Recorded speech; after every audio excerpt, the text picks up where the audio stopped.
stuff with Željko really surprised me. Is he still that impactful? Some people don't know. I would put Jabari from Barcelona. If I'm a student of basketball, I wanna watch Barcokas and I wanna watch Jasikevičius. What do you think is the most underrated or overlooked thing by fans regarding the basketball? This is a great question. So it's not a chess news, it's actually BasketNews, but we're playing chess here with Canan Musa of Dubai Basketball. And the reason I invited you to play chess was because I saw an Instagram story where Canan Musa was in that fancy environment. It was Belgrade? No, it was Lugo in Spain. Lugo in Spain. Yeah. But there is this thing probably popular in Spain as well. Very play popular. Chess in parks. Yes. Once I had an incident in Belgrade's park actually. Why? Because there was one guy who tried to scam me because, you want to play chess for €5 or whatsoever? And I was like, okay, I have history of playing chess, so let's do it. So he was really pissed when I won. And what he did at the end?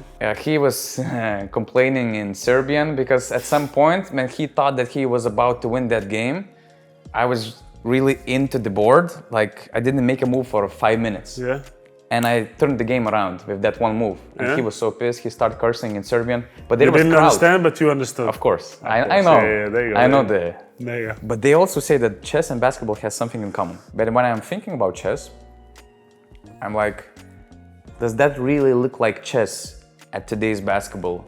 With the calendar that we have, with coaches like Obradovic and Ettore Messina stepping down, and something that, back in the day when you had one game in a week or easier, a bit lighter schedule, you could do things, and they're known for preparation and details. Now there's just no time for details, for preparation. So do you think that this chess, basketball thing is outdated, and in today's basketball, the IQ of the head coach or X's and O's are also not as important as it was before? It's important, always it's important to prepare the game, to know every player, which player goes right, left, shoots, doesn't shoot. Those are things that are very important, but in terms of difference, when it was only one game a week and now when you have 3 games a week, you don't have that much time to prepare. You have to, during the off season, you have to prepare yourself to think quick. I would say the best example of that is like when you lose or when you win. There's no much time to think about it. You have to analyze it quick, very quick, and then you have to move on. So that's something that is very unique about this era of basketball. I start with whites. I remember I was talking with Evan Fournier, who said that EuroLeague basketball got too familiar with the NBA. There are less differences in game style, and there's more faster paced basketball, more flow, more relying on offensive talent, more ISO because opponents are switching. Would you agree with that? Did you see the difference? 100%. 100%. You can see now the success in teams with Paris and Valencia, and more teams are going into that fast pace, into shooting threes, more possessions. It's the thing that, as I said, you have centers who shoot the ball. And that's, floor spacing is different than before. I started playing EuroLeague 10 years ago. 10 years ago was the groups and stuff, and you had like lesser games, and the basketball was totally different, completely different. Which basketball do you prefer more? Mix of both. I think for us players, it's the best thing that you have freedom on the court. Just to enjoy playing basketball and to enjoy being free on the court to do multiple things, because you have such a talented guys in EuroLeague, and if you put them in a bottle, they cannot expose their talent. But at the end of the day, you have players who don't know how to realize when it's fast and where it's like rushing. So that's for me the thing that comes with the individual talent and individual IQ also. But I prefer like more medium, let's say medium stuff, fast when it's necessary and slow down when it's necessary. One king after another stepped down, Željko and Messina. Did you have that moment when you were reflecting about how the basketball is changing, how unusual it is to see these figures taking this hard decision and to see kind of a switch of an era, maybe, I don't know how to call it? To be honest, the stuff with Željko really surprised me, especially when I know what kind of winner he is, and he's one of the best, if not the best coach that ever coached in EuroLeague. And that's even I was at the dinner with my family and I was watching his stepping down on the floor in Belgrade with the plane from Athens, and those fans, that much love that he has with the Belgrade fans, it's unbelievable. It's something unique. And even though you don't love Partizan, you love Partizan, you're fan of them, not. But like that's something that you have to respect, and that love for the team, for the club, and for the coaches is something unique. And it's painful to see that big of a coach and coaches like Messina too, that they're not going to be in the EuroLeague bench, for those teams. And it's going to be strange playing against Partizan in Milano without them. But that's basketball. Basketball is ruthless, and at the end of the day, you just have to move forward. Let's move forward with a couple of moves.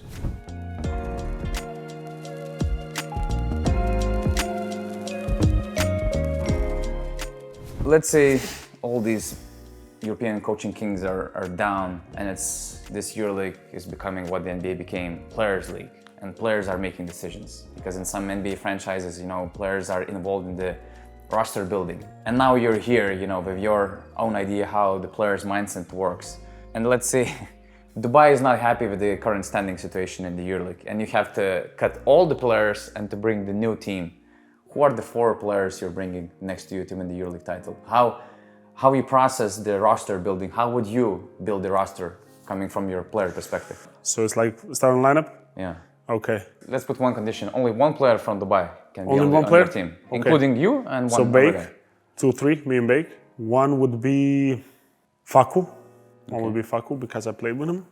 5 has to be Eddie, because I was playing with him, and that kind of difference that he makes on the court is unbelievable. It's huge, offensively, defensively. Is he still that impactful? Because some people are like questioning, and I would say Some people don't know. disrespecting him, Trust me.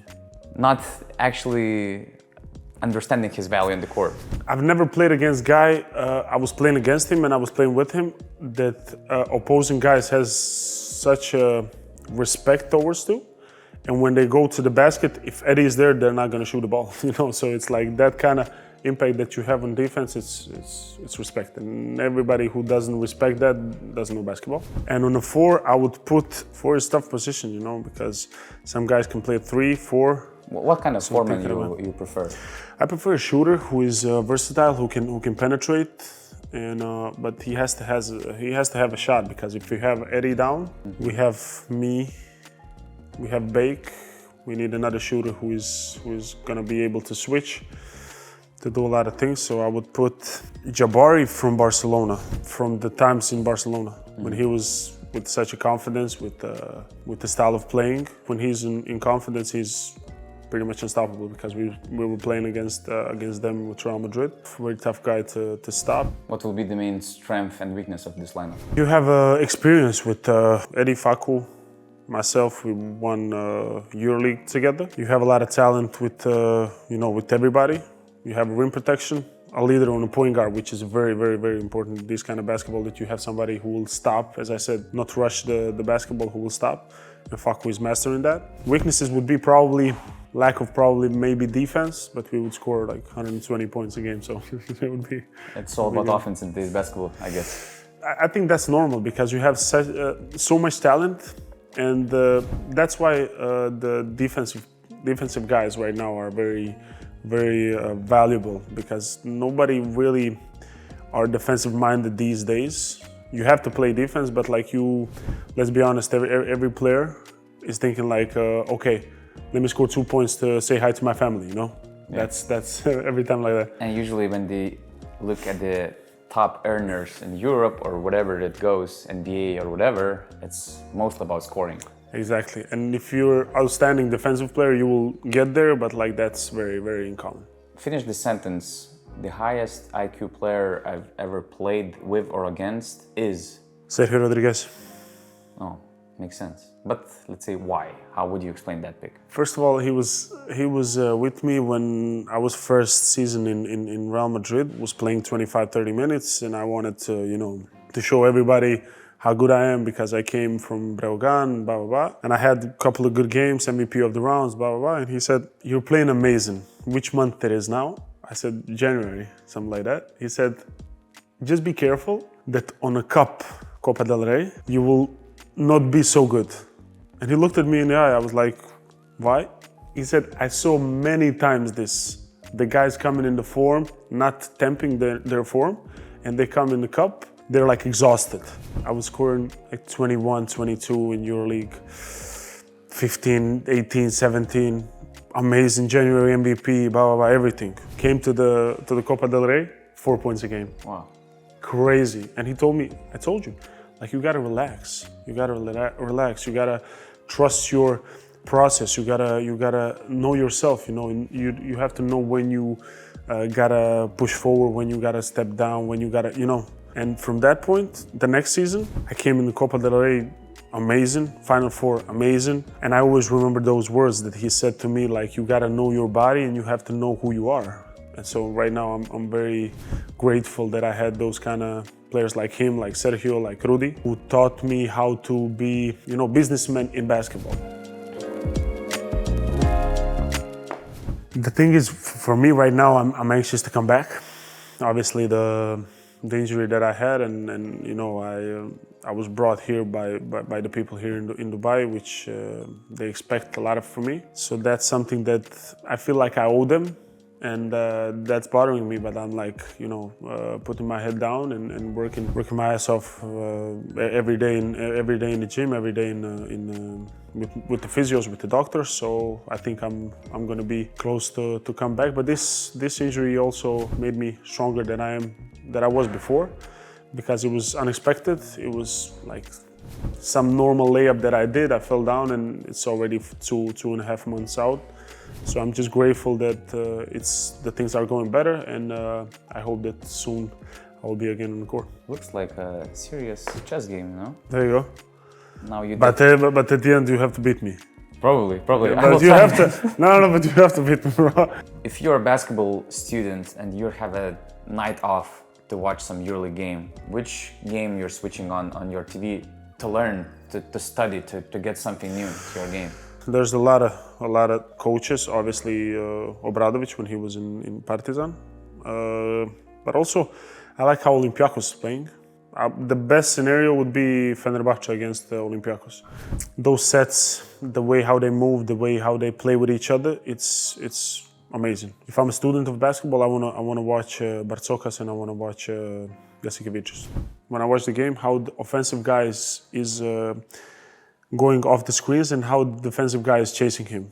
And I think with the pick and roll, everybody is like, the pick and roll defense is normal. You go over, you go under. But off screens are something that is very underrated, because on off screens, if you have a good screener and if you have a good shooter on the shooting guard, you can have a lot of benefits from that. So that's something that you know, I'm paying attention on, especially now when we have in Dubai very good shooters all over the place. We wanna use that, and I'm very focused on that right now. Who's the best off screener or the most underrated? For example, Justin Anderson.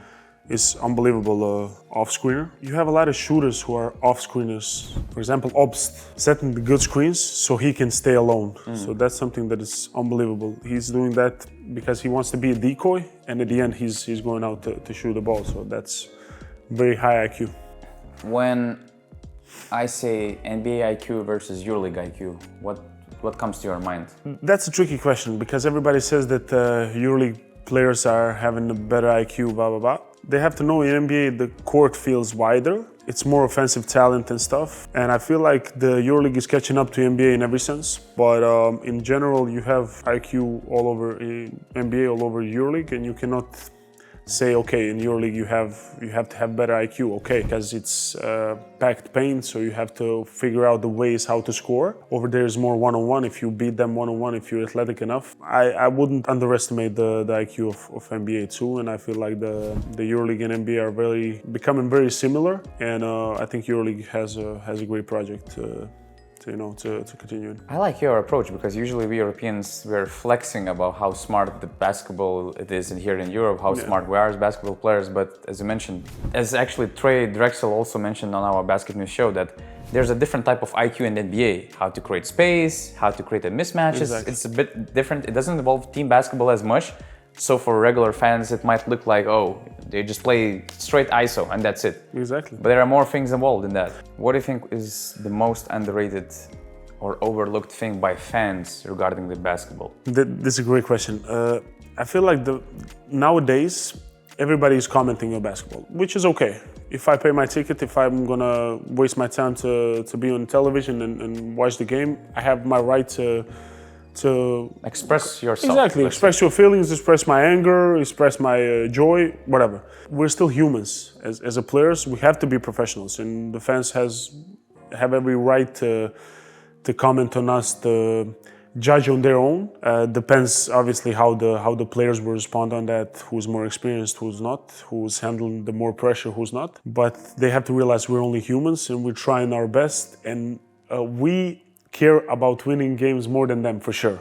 I wanna go out and win every single game in my life. If I don't do that, I didn't do that on purpose, you know. Some days are bad, some days are good, but I wanna be the best all the time in my team. So that's something that, you know, I wish they know more, but like I don't blame them because they're fans. This is the game where it actually ends, Mr. Canan Musa. The game is over. Checkmate. It was a good one. It was a good one. I was surprised to see names like Victor Wembanyama just calling out some random people in New York and Manhattan to play some chess game outside. Apparently, Giannis plays chess, Luka Doncic, Klay Thompson, Rajon Rondo, Derrick Rose. And if you had a chance to play chess with one of them, who would you pick and what would you like to ask them?